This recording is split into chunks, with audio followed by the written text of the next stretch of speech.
Boxing Ego here. If you like this video, make sure you hit the like button and also subscribe to the channel and hit the bell icon on the top of your screen to get notified when the latest new content drops. 1. Former champion Carl Froch keeps it a buck, breaks down Anthony Joshua versus Deontay Wilder potential fight. Stay tuned. What up, Fight World? It's your boy Ego in the back with some more boxing. Make sure you smash the like button. Also subscribe to the channel for the latest and greatest in boxing if you want to become part of the gang notification gang. Please hit the bell icon. Shout out to the super chats, channel donations, Venmo donations, and the Patreon family. We working. Shout out to Seconds Out, my dude Radio Raheem conducted an exclusive interview with Carl Froch. He kept it a buck. He was asked about the fight, a potential fight with Joshua, should he get past Parker and Deontay Wilder. I thought Carl Froch had some good insight. He says, I'm telling you up front, I think Joshua, he has to stay focused and stay technical, stay sharp. I think he could beat Wilder, right? He said, but I'm also telling you I'm coming from a biased perspective.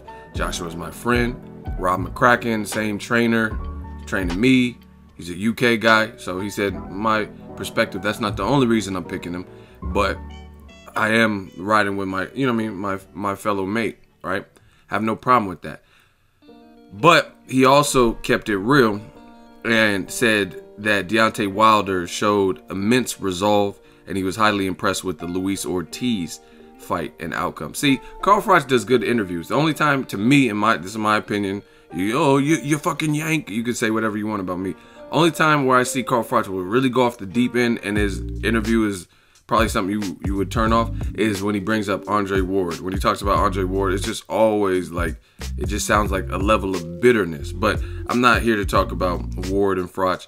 I'm here to talk about what Froch said about the heavyweight division, because that's the reality. The reality of Ward and Froch, they're both retired as of right now. So I like his commentary on this. He says, I'm riding with Joshua as my friend. He says, Wilder's not all too, he's tall, but he has skinny kind of legs, and you know what I mean, he's not as big a unit, like he's not as like just massive and you know what I mean, like Dwayne "The Rock" Johnson or something, right? But he says that Wilder impressed him highly in the Luis Ortiz. He did say what, you know what I mean, what I've heard a lot of casuals say as far as like Luis Ortiz was old. Man, listen, that old shit don't matter when you're technically sound.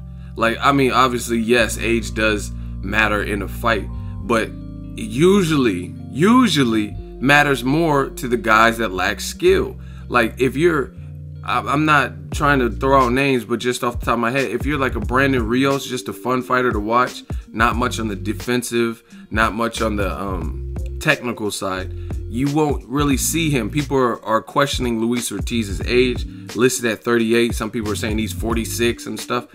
Imagine Brandon Rios like fighting at age 46 or 38 or whatever age Luis Ortiz is, whatever age you think he is, and he just fought at whatever young 30s, Danny Garcia, and got knocked out. And I'm not clowning, but you listen to Brandon Rios, he has like a draw, he has like a punch, like a punchy like sound, like slurish or whatever. So technical guys, that's what people don't understand.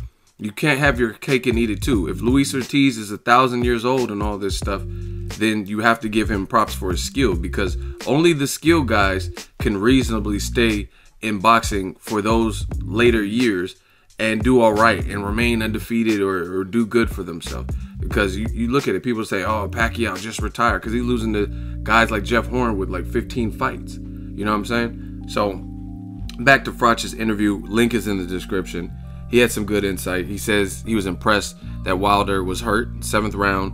He did what champions do, bit the bullet, and came back and got the stoppage. So he said that impressed him.